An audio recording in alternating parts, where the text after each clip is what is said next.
बिस्मिल्लाहिर्रहमानिर्रहीम, अस्सलामु अलैकुम। Welcome back to our channel the educational hub. उम्मीद है कि तमाम बच्चे खैरियत से होंगे बच्चों, और गैस पेपर अब तक आप तक पहुंच चुके होंगे और बहुत अच्छे से आप तैयारी कर रहे होंगे। तो बच्चों, आप लोगों की बहुत ज़्यादा डिमांड कि सर काइंडली पीसी जो गैस पेपर है इसको सॉल्व किया जाए, ताकि हमारी जो तैयारी है उसको मज़ीद हम बेहतर से बेहतरीन बना सकें।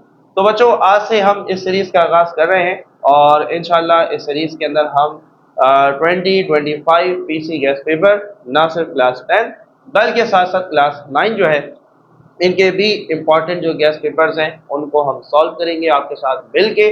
और आप देखेंगे बच्चों कि अगर आपने हमारी वीडियो से बहुत अच्छे से तैयारी कर रखी है तो आपको ये पेपर बहुत मज़ेदार लगने वाला है, बहुत आसान लगने वाला है और आप बहुत ही इजीली इसको सॉल्व करने वाले हैं।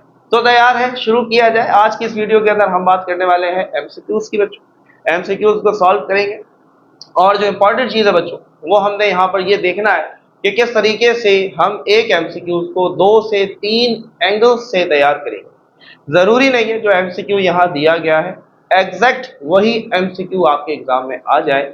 हाँ, हो सकता है कि उससे मिलता जुलता एमसीक्यूज ज़रूर आपके एग्जाम में आ सकता है। तो हम एक एक एमसीक्यूज को डिफरेंट एंगल से देखेंगे और चेक करेंगे, हाँ भाई हमने इस तरह सॉल्व किया है, क्या ये इस तरह आ सकता है। तो बहुत सारी बातें करेंगे, बहुत मज़ा आएगा। तो सबसे पहले आपने ये जो गैस पेपर है बच्चों आपकी स्क्रीन पर भी शो हो रहा होगा, और हमारी टीम ने हमारे व्हाट्सएप चैनल और जो दीगर सोशल मीडिया हैंडल्स हैं वहाँ पर भी आपके लिए शेयर कर दिया है। आप वहाँ से इसे डाउनलोड कर सकते हैं और साथ साथ सॉल्व कर सकते हैं। तो चले भाई, तैयार है, शुरू किया जाए। तो बच्चों, सबसे पहले हम एमसीक्यूज की बात कर रहे हैं। PC gas paper mathematics for class 10 question paper आपकी स्क्रीन पे, ठीक है। तो सबसे पहला एमसीक्यू नंबर 1 क्या कहता है बच्चों, कि आपके पास एक मैट्रिक्स है, सॉरी एक हमारे पास जो है सेट है, दैट इज सेट ए, और वो बराबर है 1 2 3 एंड 4, ठीक है। जबकि एक सेट हमारे पास बी है जो कि बराबर है 2 4 6। अब वो आपसे क्या पूछ रहे हैं, ए डिफरेंस बी बताएं। तो ए डिफरेंस बी मेरे प्यारे बच्चों, वीडियो को पॉज करना है, पहले खुद सॉल्व करना है, फिर मेरे आंसर से अपने आंसर को मैच करना है। और ईमानदारी से जब हम पूरे 15 एमसीक्यूज कर लेंगे तो ईमानदारी से अपने मार्क्स कमेंट करना है कि सर ये मैंने खुद सॉल्व किए और 15 में से इतने मार्क्स मेरे बने, ठीक है। ईमानदारी से, नहीं यार नो प्रॉब्लम, सीखने के लिए आए, सीखेंगे, ठीक है।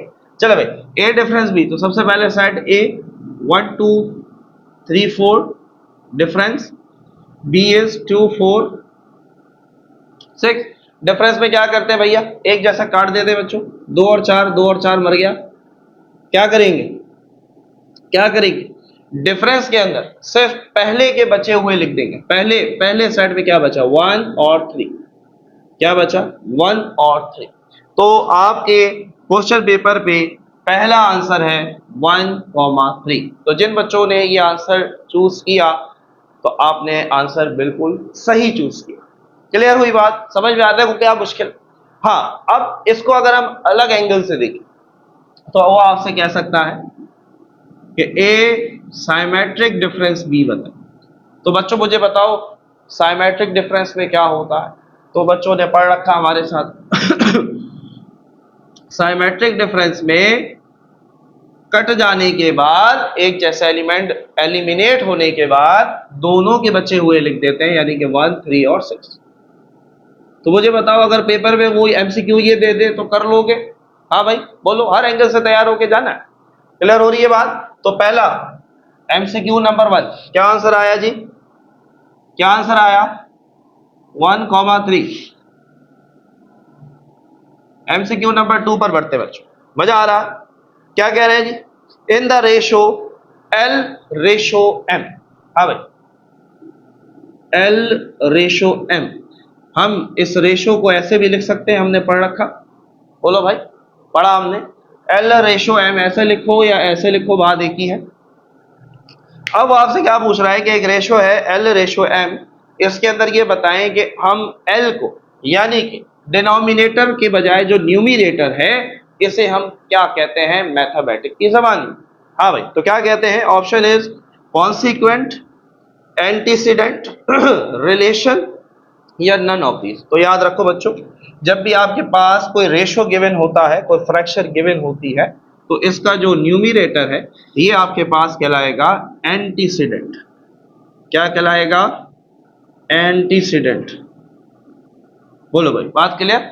यानी कि अगर लिखा हो 5/2 और आपसे कहा जाए हाँ भाई बताएं 5 यहाँ पर क्या रिप्रेजेंट कर रहा है, तो your answer will be antecedent. क्या कहेंगे बच्चों? एंटीसीडेंट। हाँ, अब अगर वो पेपर में ये ना पूछे, वो आपसे पूछेंगे नहीं नहीं नहीं एल नहीं बताओ, मुझे बताओ एम किसे कहते हैं। हाँ भाई, एम क्या होगा? या वो तुम्हें कहे कि 5/2 में मुझे बताओ 2 को हम क्या कहें। आ गई ना बात? तो जरूरी नहीं है एमसीक्यूज सेम हो, हर एमसीक्यूज को हर एंगल से खंगालना है, कहीं से भी एग्जामिनर घुमा के दे दे, हमारे लिए प्रॉब्लम नहीं होना चाहिए इंशाल्लाह। ठीक है, तो याद रखो न्यूमिनेटर को बच्चों हम एंटीसीडेंट कहते हैं, तो डिनोमिनेटर को हम कॉन्सिक्वेंट कहते हैं। क्या कहते हैं? कॉन्सिक्वेंट कहते हैं। तो अगर वो पूछ लेता कि एल रेशो एम में एम क्या है, तो your answer will be sir this is consequent. कितने बच्चों ने आंसर सही किया? ईमानदारी से कमेंट करेगा। मजा आ रहा है एमसीक्यूज है? समझ में आ रहा है बच्चों? देखो, असल मकसद एमसीक्यू सॉल्व करवाने का सिर्फ ये है कि आपको आइडिया हो कि एग्जाम में किस तरीके का एमसीक्यू आपसे पूछा जाए। और जरूरी नहीं है कि वो एल रेशो एम दे के हमेशा एल ही पूछे, वो आपसे एम भी पूछ सकता है, वो एल रेशो एम की जगह पर ए रेशो बी भी कर सकता है। क्लियर? बात वही कर रहा है, पूछना वही चाह रहा है, अल्फाज का चुनाव बदल गया, तो आपको पता होना चाहिए हाँ भाई आंसर ये। क्लियर? तो एमसीक्यू नंबर 2 का आंसर क्या होगा भाई? बोलो भाई। एंटीसीडेंट। क्लियर? चलो भाई, एमसीक्यू नंबर 3 पर आए। If A is an square matrix such that transpose of A is equal to A, then A is said to be. हाँ भाई, पढ़ा था ये हमने मैट्रिक्स के अंदर। मान लो ये एक स्क्वायर मैट्रिक्स है? मान लिया। क्यों मान लिया भैया? क्या ये स्क्वायर मैट्रिक्स के रूल पे उतर रहा है? जी सर बिल्कुल उतर रहा है। कैसे उतर रहा है बच्चों? सर इसकी 3 रॉज है, 3 कॉलम है, जब भी किसी मैट्रिक्स का रॉ और कॉलम बराबर होता है हम उसे कहते हैं वो स्क्वायर मैट्रिक्स है। अच्छा जी ठीक है। अब वो कह रहा है मान लो ये एक मैट्रिक्स ए है और कह रहा है कि अगर हम इस मैट्रिक्स का ट्रांसपोज लें तो वापस यही आ जाए, तो ऐसी मैट्रिक्स को क्या कहते हैं? बोलो भाई, ईमानदारी से कमेंट करो, क्या कहेंगे? साइमेट्रिक मैट्रिक्स या स्क्यू साइमेट्रिक मैट्रिक्स। तो इसे हम क्या कहेंगे? Symmetric matrix. आइए ट्रांसपोज लेके देखते हैं जी। ट्रांसपोज में क्या होता है भैया? ये रॉ है, इसे कॉलम बना दो 1 2 70, दूसरी रॉ है, दूसरा कॉलम बना दो, तीसरी रॉ है, तीसरा कॉलम बना दो। मुझे बताओ ऊपर और नीचे वाली मैट्रिक में कोई फर्क है? कोई फर्क है? कोई फर्क नहीं है। तो जब आपके पास कोई एक मैट्रिक्स गिवन हो, उसका आप ट्रांसपोज लें और वापस वही मैट्रिक्स आ जाए बच्चों, ऐसी मैट्रिक्स को हम कहते हैं साइमेट्रिक मैट्रिक्स। क्या कहते हैं? बोलो भाई, साइमेट्रिक मैट्रिक्स। हाँ भाई। अब आती है इस एमसीक्यू का दूसरा एंगल, इस एमसीक्यू का दूसरा एंगल। हाँ भाई, अगर आपके पास कोई मैट्रिक्स गिवन हो और अगर आप उसका ट्रांसपोज लें तो आपके पास साइन बदल जाए, यानी कि जो जो प्लस के हैं वो माइनस के हो जाए और जो माइनस वाले हैं वो प्लस के हो जाए, तो वो क्या कहलाएगा? वो क्या कहलाएगा? वो क्या कहलाएगा बच्चों? Skew symmetric matrix. क्या कहेंगे? Skew symmetric matrix. देखो पेपर में इसी तरह पूछने वाले। बात समझ में आ रही है? हर एमसीक्यू को हर एंगल से तैयार करना है, कोई एंगल छोड़ना नहीं है कि यार ये नहीं छोड़ सकता इसकी जगह ये आ जाएगा, नहीं, कोई एंगल रिस्क नहीं लेने का, हर एंगल से कवर करने का। क्लियर हो रही है? मजा आ रहा है? फील ले रहे हो या नहीं ले रहे हैं? हमारी मेहनत से फायदा हो रहा है या नहीं हो रहा? बताइए। चले आगे बढ़ते हैं एमसीक्यू नंबर 4 की तरफ। तो बच्चों एमसीक्यू नंबर 4 आ जाइए जी, इसको जरा डिस्कस करते हैं। क्या कह रहा है कि भाई एक मैट्रिक्स है, if matrix 5 2 1 and x is a singular matrix, तो ये बताएं x की वैल्यू क्या होगी? हाँ भैया, पहले तो ये बताओ सिंगुलर मैट्रिक्स होती क्या? भाई सिंगुलर मैट्रिक्स वो होती है जिसका डिटरमिनेंट 0 के बराबर होता है। किसके बराबर होता है? 0 के बराबर। और ऐसी मैट्रिक्स जिसका डिटर्मिनेंट 0 के बराबर नहीं होता उसे हम नॉन सिंगुलर कहते हैं। ठीक है, तो हमें ये पता है कि ये सिंगुलर है, ये उसने हमें बता दिया। इसका मतलब ये है कि अगर बच्चों इस मैट्रिक्स का मैं डिटर्मिनेंट लूं तो मुझे बताओ, डिटर्मिनेंट लूं तो वो 0 आना चाहिए। तो डिटर्मिनेंट का फॉर्मूला सबको पता, AD माइनस BC, और डिटर्मिनेंट क्या है, 0 है। मुझे कैसे पता ये 0 है भैया? तो ये 0 इसलिए है क्योंकि उन्होंने मुझे बताया कि ये मैट्रिक्स सिंगुलर है और सिंगुलर मैट्रिक्स का डिटर्मिनेंट 0 होता है। ठीक है, तो ये A होता है, ये B होता है, ये C होता है, ये D होता है, सबको पता ये बात। तो चले जी, A और D का मतलब 5 और x मल्टीप्लाई हुए, 5x बन गया, माइनस लगा B और C, B 1 है और C 2 है, तो 2 1 जा 2 इज इक्वल टू 0। हमें x चाहिए, माइनस का 2 वहां ले जाओ, प्लस का 2, 5 यहां मल्टीप्लाई हो रहा है, वहां जाके डिवाइड। क्या आंसर आया भाई? 2/5, 2/5। मजा आ रहा है? हिल ले रहे हो? मुश्किल लग रहा होगा लेकिन मुश्किल नहीं। क्लियर? तो MCQ नंबर 4, हाँ भैया, MCQ नंबर 4 क्या आंसर निकाला हमने? 2/5। आगे बढ़ते हैं MCQ नंबर 5 की तरफ। अच्छा जी, क्या कह रहा है भाई? एक इक्वेशन दी हुई है quadratic, 2x² plus 5x plus 3 is equal to 0। अब जरा सवाल को सुनो, कह रहा है कि if P and Q are the roots of this equation then P plus Q बताए। तो चैप्टर नंबर 18 में हमने पढ़ रखा अल्फा और बीटा। जैसे हमने क्या कहा था, हम इन्हें रूट्स कहते हैं। इन्होंने अल्फा और बीटा की जगह क्या लगा दिया है? P और Q लगा दिया। तो मुझे बताओ, पहले तो इसमें से जरा अलग कर लो, A कौन होगा? x² के साथ वाला A होता है, B कौन होगा? x के साथ वाला, और C कौन होगा? जो कांस्टेंट अकेला होता है। तो अल्फा प्लस बीटा हम क्या कहते थे? हम क्या कहते थे? हम इनको रूट्स कहते थे ना भैया। P और Q की जगह हमने क्या लगा दिया? अल्फा प्लस बीटा लगा दिया। सवाल के अंदर उन्होंने अल्फा प्लस बीटा की जगह P प्लस Q दे दिया। बात भाई, तो अल्फा प्लस बीटा फॉर्मूला हमने पढ़ रखा। अल्फा प्लस बीटा का क्या फॉर्मूला होता है बच्चों? -B/A। सिंपल, माइनस लगाया, B कौन है? 5, A कौन है? 2, यही आंसर है, -5/। ये मत समझना कि पूरा सवाल दे दिया सॉल्व करने, अरे MCQ है, 1 नंबर का है, तो ऐसे ही MCQ आने वाले हैं। तो आंसर क्या हुआ बच्चों? -5/। हाँ भाई, हाँ भाई, वो ये भी तो कह सकता था PQ बता दो, या वो ये कैसे था कि अल्फा बीटा बता दो, है? उससे P प्लस Q कहा ना, तो वो P मल्टीप्लाई बाय Q भी तो कह सकता है। मैंने कहा ना, हर MCQ को दूसरा एंगल से भी देखना जरूरी है। पेपर में हो सकता है वो ये दे दे कि प्रोडक्ट बता दो दोनों के रूट्स का, तो सबको पता चैप्टर 18 में बहुत दफा सॉल्व करवाया। प्रोडक्ट ऑफ स्क्वायर क्या होता है? C/A होता है। ठीक है, तो C क्या है? 3 है, और A क्या है? 2। तो फिर आंसर ये हो जाएगा। अगर वो तुमसे PQ मांगता, P प्लस Q नहीं मांगता बल्कि PQ मांगता। Is it clear? मजा आ रहा है? आगे बढ़े।